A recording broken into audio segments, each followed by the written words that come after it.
우리 지난 시간 함께 나누었던 말씀들 복습해 봐야지요. 사도 바울이 빌립보 교회를 향하여서 얘기합니다. 삼가고 삼가고 삼가라. 개들을 삼가래요. 행악자들을 삼가랍니다. 할례파들을 삼가라고 얘기하고 나서 그리고 성령으로 예배하는 하나님의 백성들이 되십시오. 그리스도만을 자랑하는 복된 주님의 자녀들이 되라고 얘기하면서 육체를 신뢰하지 말라라고 그렇게 당부합니다. 육체를 신뢰하지 말라는 얘기는요, 우리의 스펙을 신뢰하거나 우리의 스펙을 자랑하지 말라는 거예요. 그래서 바울이 그렇게 얘기를 하면서 자기의 스펙을 한껏 자랑을 하고 늘어놓습니다. 나는 8일 만에 할례를 받았어. 나는 이스라엘 족속이요 베냐민 지파야. 그리고 히브리인 중에 히브리인이다. 율법으로는 바리새인이고 열심으로는 교회를 받게 하기를 열심을 냈었고, 그리고 율법의 의로는 흠이 없는 자라. 나도 이런 사람이야. 나도 이런 스펙을 가졌어 라고 얘기를 합니다. 그 얘기를 하는 이유는요, 나의 모든 스펙을 버렸다. 너희들 못지않는 그런 스펙을 가지고 있었지만 이 모든 스펙을 버렸다라는 것을 강조하기 위해서 자기를 한껏 자랑을 했었던 적이 있었지요. 여러분은 어떤 스펙을 가지고 있습니까? 주일 성수 빠지지 않았다는 스펙, 1년에 성경을 몇 번 통독했다라는 스펙, 금식 기도했다는 스펙, 그리고 이런저런 헌신과 봉사, 이런저런 많은 일들을 했다는 이런 종교적인 스펙을 가지고 있지는 않나요? 그 모든 스펙을 버리고 뭘 하라고 그랬지요? 예수님과 아름다운 스토리를 만들려는 거예요. 우리 그런 스토리 있잖아요. 예수님 처음 만나서 첫사랑했던 이야기요. 삶을 살아가면서 우리 주님께서 우리를 만지시고 우리와 함께 하셨던 주님과 연애했던 러브 스토리요. 그런 스토리를 만들어 가야지 우리가 가지고 있는 스펙 자랑하지 말라는 겁니다. 우리 주님 앞에 우리가 설 날 예수님과 이렇게 아름다운 추억거리가 있었지요. 예수님과 이렇게 아름다운 이야기들이 있었지요. 그러면서 주님께 말씀드릴 수 있는 그런 아름다운 스토리를 만들어가는 저와 여러분들이 다 되어줄 수 있기를 주님의 이름으로 축복합니다. 비슷한 얘기 같지만 또 다른 이야기를 오늘 본문을 가지고 함께 나누기를 원합니다. 여러분, 비포와 애프터라는 얘기 참 많이 하지요. 이런 얘기가 적용되어져야 될 곳이 어떤 곳일까요? 학교이겠지요. 그리고 교회이어야 하고요. 무엇보다도 성형외과여야 되겠지요. 여러분, 학교에 갔는데 아이가 초등학교 1학년 때 학교를 보냈는데 6학년이 되도록 아무런 변화도 없고 조금 더 나아진 것이 없으면, 비포와 애프터가 구분되지 않으면 그 학교 좋은 학교 아니잖아요. 교회도 마찬가지잖아요. 신앙생활하는 연륜이 많이 있는데 얼마나 많은 세월 동안 예배를 드렸는데 비포와 애프터가 분명하지 않고 전과 지금이 똑같다면 그게 좋은 교회이겠어요? 그건 별로 좋은 교회 아니거든요. 반드시 변해야지요. 학교에서도 변해야 되고 자라가야 되고 교회에서도 변해야 되고 그리고 자라가야 되고요. 아니, 성형외과 갔다 와서 나 수술했어, 고쳤어, 그러면 어디? 하고 이렇게 들여다보면, 찾기를 위해서 노력하면 그게 어떻게 좋은 성형외과라고 할 수 있겠어요? 나 성형외과 갔다 왔어. 그러면 너 누구냐? 이렇게 얘기를 해야지 그게 좋은 성형외과지. 아니, 갔다 왔는데 어디를 고쳤는지도 모르는, 비포와 애프터가 분명하지 않으면 그게 무슨 성형외과이겠어요? 비포와 애프터가 분명해야지요. 여러분, 사도 바울이 그런 사람이었거든요. 전에는 율법을 알기를 원했어요. 그리고 율법에 매여 삶을 살았거든요. 오직 율법만을 추구하며 율법을 집요하게 지키기 위해서 살았던 사람이 바로 사도 바울이었는데, 아니, 예수님을 보니까 초라한 나사렛 동네 출신이기도 하고 목수의 아들이기도 하고 전능하신 하나님, 창조주 하나님의 아들이라고 그러는데 그만한 품위도 없어 보이고, 아니 그런 예수님을 믿는 사람들이 고난을 당하고 매질을 당하는 것 당연하지, 그런 생각했거든요. 심지어 예수님 믿는 것 때문에 죽임을 당하는 사람까지도 마땅하다고 생각을 했거든요. 그래서 스데반이 죽고 난 다음에 그 죽음을 마땅히 여겼다라고 사도행전 8장 1절에서 얘기를 하고 있어요. 아니 사도 바울이 그런 사람이었거든요. 그러니 그가 예수님을 알기를 원했겠어요. 그런데 그가 예수님을 만난 다음에 예수님만을 알기로 작정하고 그가 놀랍게 변화되었어요. 비포와 애프터가 분명하게 바뀌어졌지요. 얼마나 확실하게, 얼마나 놀랍게 바뀌어졌느냐면 사람들이 그 변화 때문에 사도 바울이 오히려 경계의 대상이 될 정도였어요. 여러분, 너무 많이 바뀌면 무섭잖아요. 애가 엄마에게, 아빠에게 함부로 말을 하고 그냥 말도 지지리도 안 듣는 아이가 엄마가 얘기하면 예 어머니, 예 아버님 막 이렇게 말을 잘 들으면 너 왜 그래? 막 그러잖아요. 너 어디 아파? 막 그러잖아요.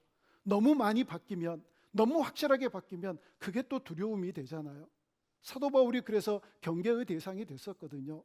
어느 정도였나요? 예수님을 아는 지식을 가장 고상한 지식으로 여기겠대요.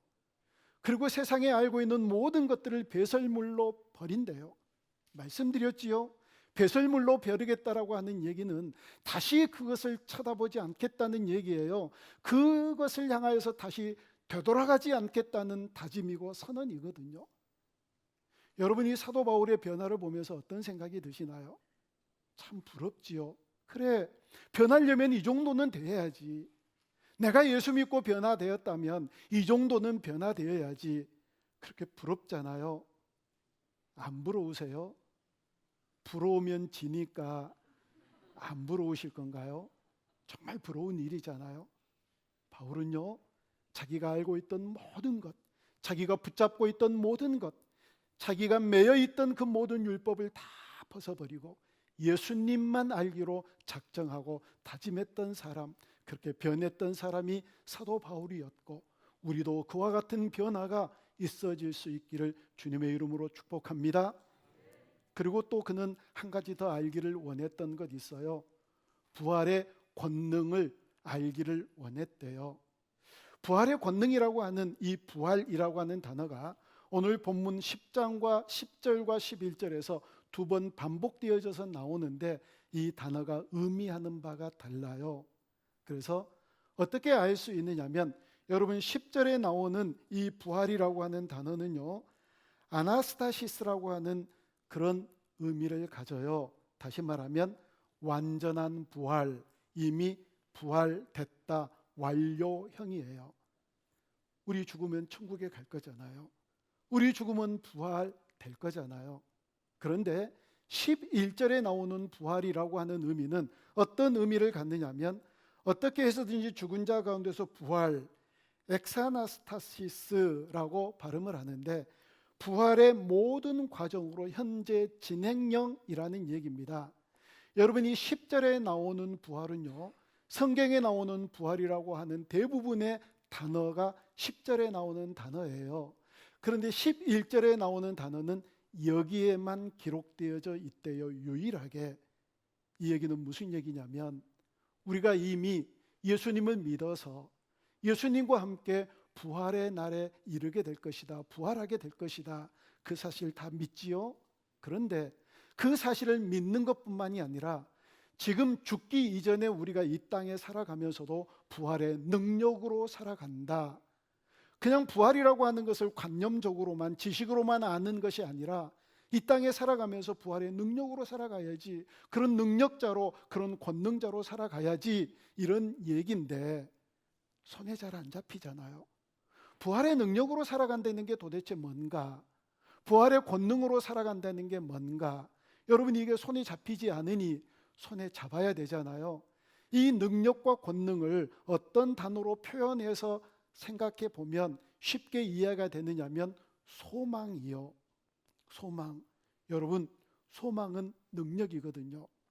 지금 너무 힘들어요. 어떤 힘을 낼 수가 없어요. 그래서 좌절하고 절망할 수밖에 없지만 내가 조금 있으면 괜찮아질 거야. 이 소망 때문에 힘을 얻거든요. 그게 능력이잖아요. 여러분, 소망은 능력인 줄로 믿습니다. 이 소망이 얼마나 능력이 되는데요. 여러분, 소망을 가져야지요. 소망은 반드시 능력이 되니까. 생각해 보세요. 오늘의 좌절을 이 소망이 다시 힘을 내게 하는 보약이 되거든요. 이 소망이라고 하는 것은 죽음마저도 두려워하지 아니하고 담대하게 살아갈 수 있는 배짱이거든요. 이 소망은 내가 깊은 터널 속에 있지만 그러나 유일하게 붙잡을 수 있는, 그러나 기대하게 하는 빛이 바로 소망이거든요. 여러분은 어떤 소망을 가지시나요? 출세하고 이 세상에서 성공하고 잘 먹고 잘 사는 소망, 여러분 가져야지요. 그런데 그 모든 세상에서의 소망은요, 하나님 나라에 가서 하나님 나라에서 영원히 행복한 삶을, 천국의 삶을 누릴 소망의 근거가 되어야 돼요. 여러분, 이 땅에서 성공하고 잘 살아야 된다라고 하는 이 소망이 우리의 최종적인 목표가 되거나 인생의 가장 최종적인 종착지가 되면 안 되거든요. 하나님 나라에 가서 살아야 될 소망의 유일한 단서가 되어야 돼요. 그게 목적이 되면 안 된다는 겁니다. 사도 바울은요, 이 소망을 가졌기 때문에 나 부활해. 나를 죽이려고 해봐. 나 죽으면 부활하는데 뭐. 내가 어렵고 내가 지금 감옥에 있어도 어때? 나 조금 있으면 부활할 텐데. 이게 능력이 된 거예요.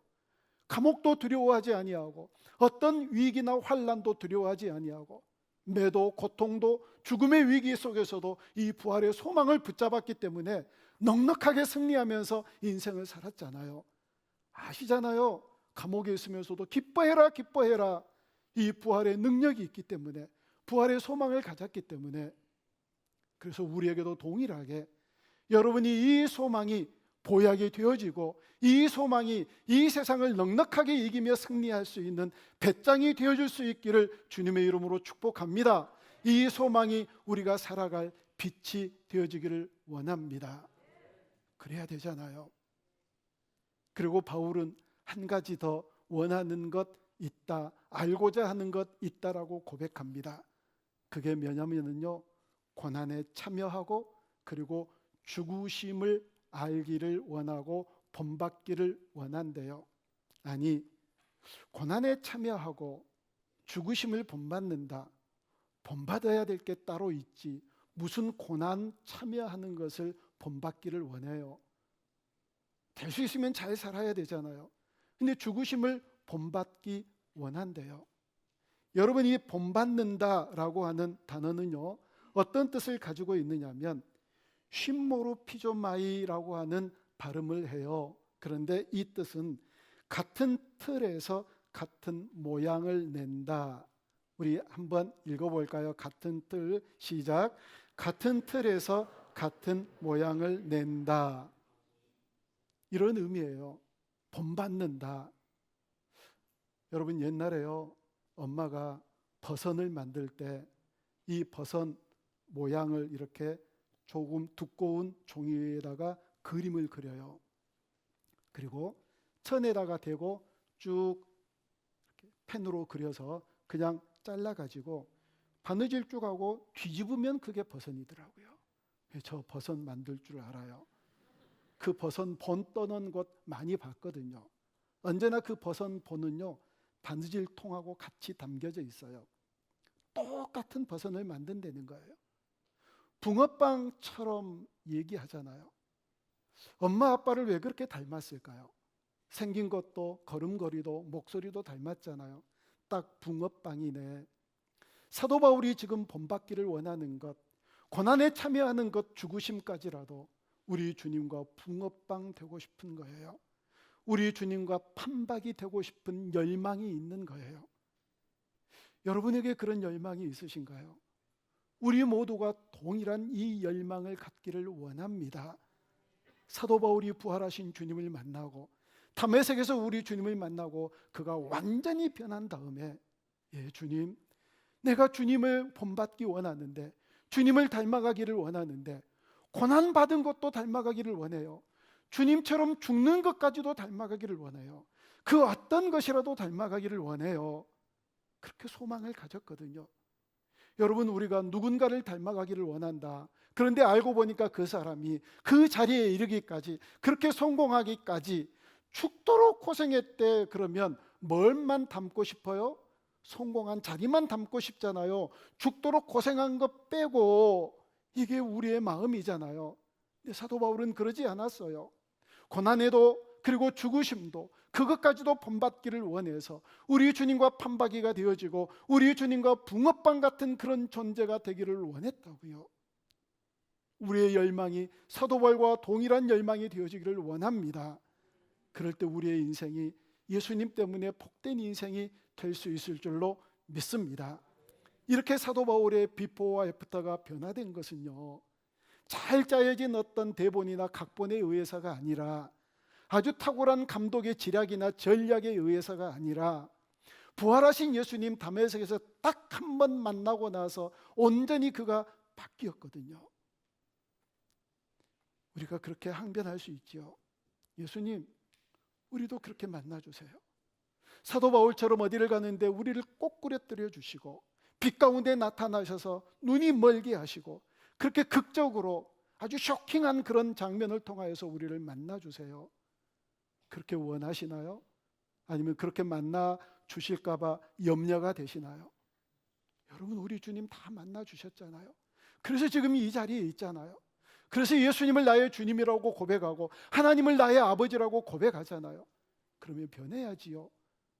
비포와 애프터가 분명하게, 선명하게 우리 속에서 드러나야죠. 우리 삶 속에서 밝혀져야지요. 그런 인생을 살아가는 우리 모두가 되어줄 수 있기를 주님의 이름으로 축복합니다. 그리고 사도 바울이 12절에서 이렇게 고백합니다. 우리 12절 다시 한번 같이 읽습니다. 내가 이미 얻었다 함도 아니요 온전히 이루었다 함도 아니라 오직 내가 그리스도 예수께 잡힌 바 된 그것을 잡으려고 달려가노라. 아멘. 예수님께 잡힌 바 된 그것을 잡으려고 달려간다. 여러분이 달려간다. 사실 바울은 이미 잡혔잖아요, 다메섹에서. 근데 그것으로 끝나지 않고 이제 새로운 시작을 한다는 거예요.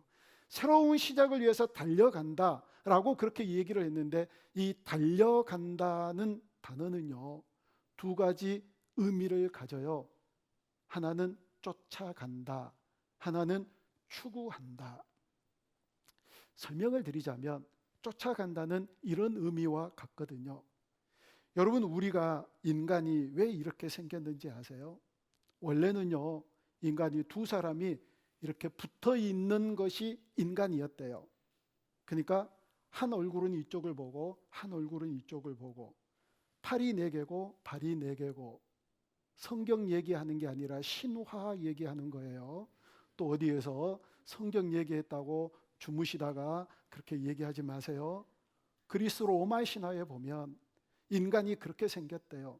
그 뒤에서 누가 부르면 돌아볼 필요가 없어요. 이쪽에도 얼굴이 있으니까.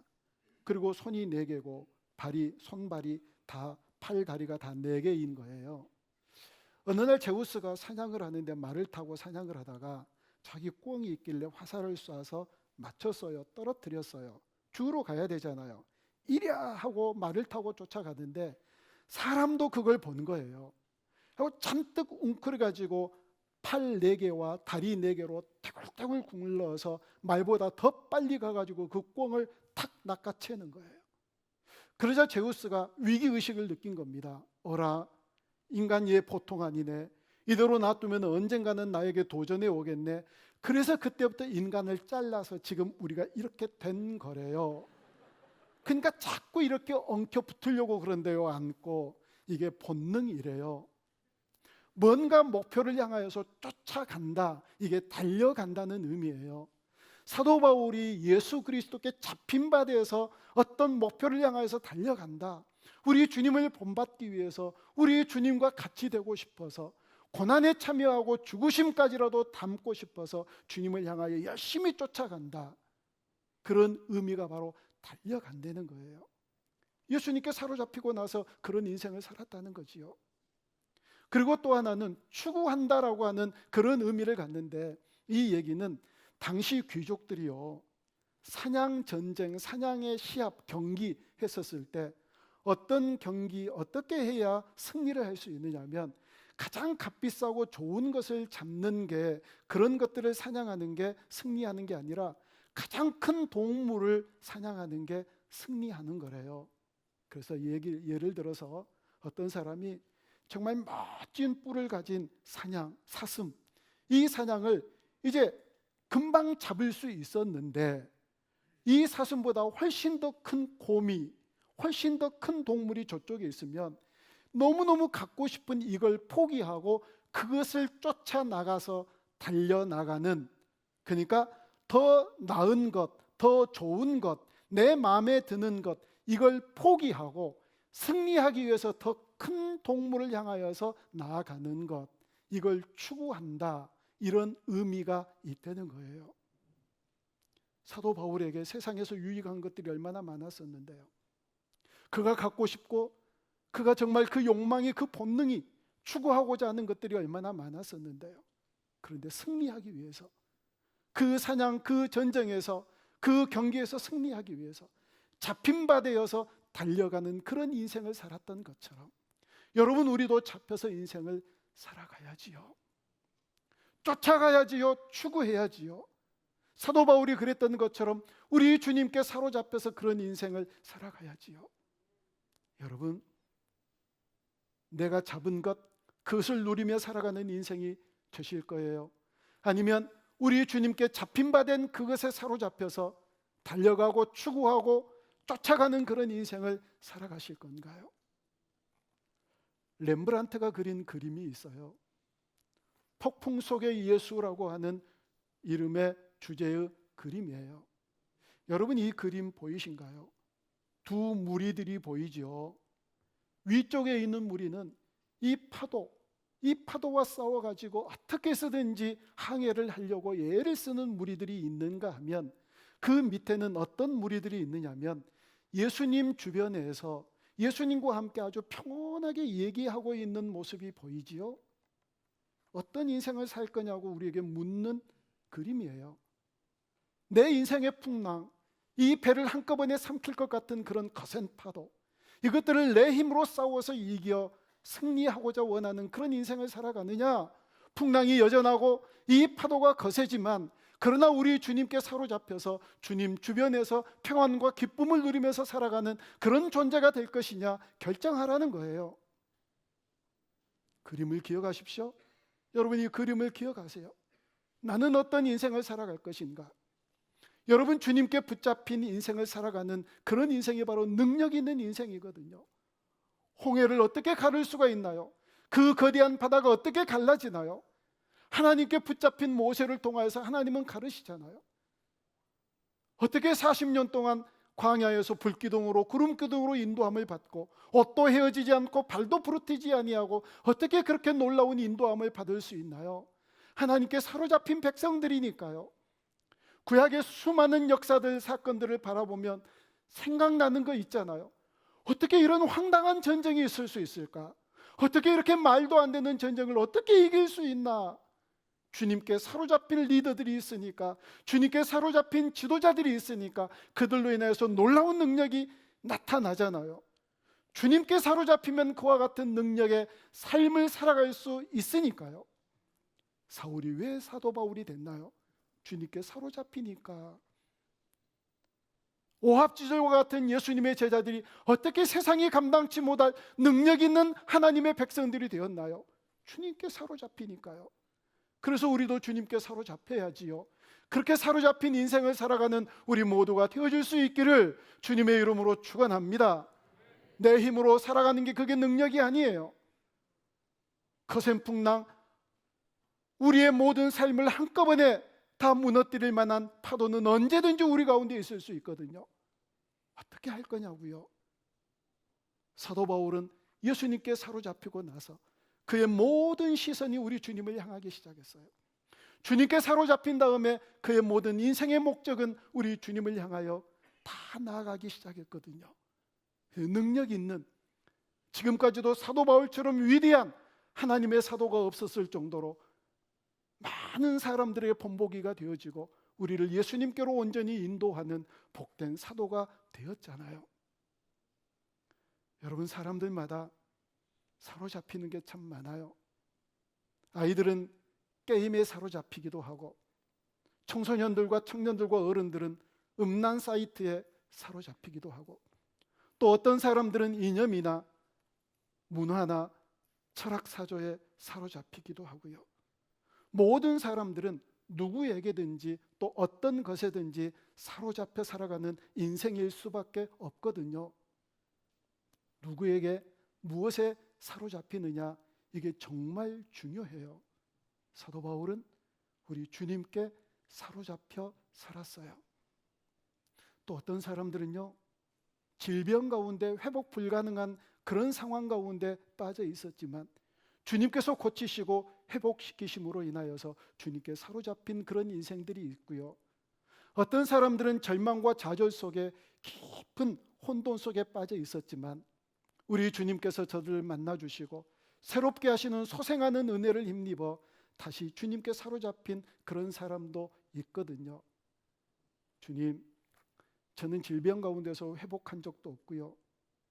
저는 깊은 절망과 좌절 가운데서 우리 주님께서 저를 또 새 힘 주셔서 소생케 하시는 은혜를 만난 적도 없고요. 정말 아무런 일도 없으신가요? 있어요. 있어요. 죄 덩어리에서 살아갔던 우리들을 만나주시고 우리 죄를 위해서 십자가에 달려 죽으시고 우리를 위해서 다시 부활해 주신 그 주님의 십자가와 부활의 그 놀라운 사랑으로 우리를 사로잡아 주셨잖아요. 그렇게 사로잡아 주셨잖아요. 그러니 우리 주님 위해서 살아야지요. 우리 주님께 잡힌 바 된 인생 되어야지요. 내가 잡은 사람과 잡힌 사람 두 사람이 있어요. 어떤 사람이 될 것인가 결정하고 다짐하고 선언하라고 주신 말씀이에요. 사랑하는 여러분, 우리 주님께서 우리를 잡아주셔서 얼마나 감사한데요. 얼마나 감사한데요. 그래서 잡힌 바 된 그런 인생 살아갈 수 있기를 바랍니다. 보세요. 주님께 잡힌 바 된 사람들이 주님, 왜 저를 그렇게 꽉 잡고 계세요? 저 좀 놔주세요. 저 자유하고 싶어요. 기뻐하고 싶어요. 이제 주님의 구속에서 저 벗어나고 싶어요. 저 좀 놔주세요. 놔주세요. 아우성하는 사람 한 사람도 없어요. 잡히고 나서 내가 이제 자유로워요. 잡히고 나서 제가 이제 행복해요. 제가 기뻐요 라고 얘기하는 사람 꽉 찼거든요. 주님께 잡힌 인생이 진짜 행복이거든요. 그렇게 잡힌 인생을 꼭 살아가는 우리 모두가 되어줄 수 있기를 주님의 이름으로 축원합니다. 마지막 크로체에 대한 얘기를 하고 말씀을 마치려고요. 이탈리아 철학자 크로체가요,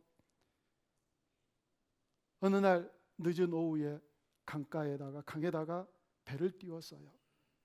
그리고 책 한 권을 읽기 시작합니다. 책이 얼마나 심오한 마음을 주는지, 얼마나 심오한 내용이 거기에 담겨져 있는지 책에 푹 빠져가지고 그냥 둥실둥실 떠다니고 있는 거예요.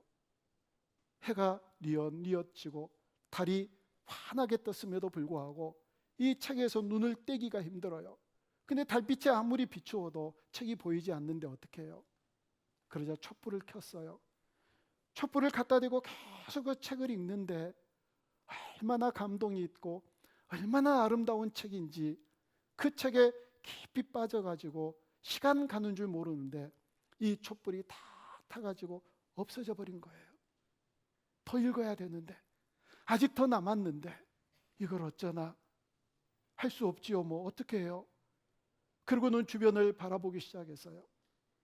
촛불에 가려져 있던 눈이 서서히 이 어둠에 이 시야가 적응을 하기 시작하는데요, 달빛이 얼마나 아름다운지, 그 나무들 사이로 달빛이 새에 들어와서 강물을 비치는데 강물에 반짝이는 달빛은 어떻게 또 그렇게 황홀한지, 세상에 촛불을 끄고 나니까 하나님께서 비춰주신 이 세상이 얼마나 아름답고 얼마나 황홀하게 보여지는지, 촛불 안에서 책을 바라볼 때는 그 책에 있는 내용이 황홀했고, 그 책에 있는 내용이 감동이었고, 그 책에 있는 내용들이 그를 아름답게 했던 것들로 생각을 했었는데, 이 촛불이 꺼지고 나니까 하나님께서 비추어 주신, 하나님께서 보여주신 놀라운 달빛 아래의 풍경이 황홀했던 거예요. 너무너무 아름다웠던 거예요. 책에 있는 모든 것들은 어디 가버리고 하나님께서 보여주신 그 아름다운 달빛에, 그 저녁에, 그 강물에, 그 나무들의 그 아름다운 풍경에 흠뻑 젖어서, 그렇구나, 하나님께서 주신 아름다움이 이런 거구나. 여러분, 우리의 촛불을 벗어나야지요. 우리를 사로잡고 있었던 촛불을 끄면 하나님께서 비추어 주신 놀라운 광경들이 우리 가운데 나타날 거라고요. 나를 사로잡고 있었던, 내 시선을 사로잡고 있었던 이 촛불을 끄면 우리 주님께서 우리를 위하여 예비하신 놀랍고 풍요로운 삶이 우리 가운데 예비되어 있으니까요. 이 사실을 아는 사람들만이 나 사로잡고 있었던 그 촛불을 끄게 되는, 그래서 놀라운 영광을 바라보는 아름다운 역사를 창출해내며 살아가는 복된 주님의 자녀들이 되어질 줄로 믿습니다. 촛불을 끄십시오. 렘브란트의 그림을 늘 기억하십시오. 이 빌립보서를 하면서 이런저런 많은 이미지를 여러분들에게 주지요.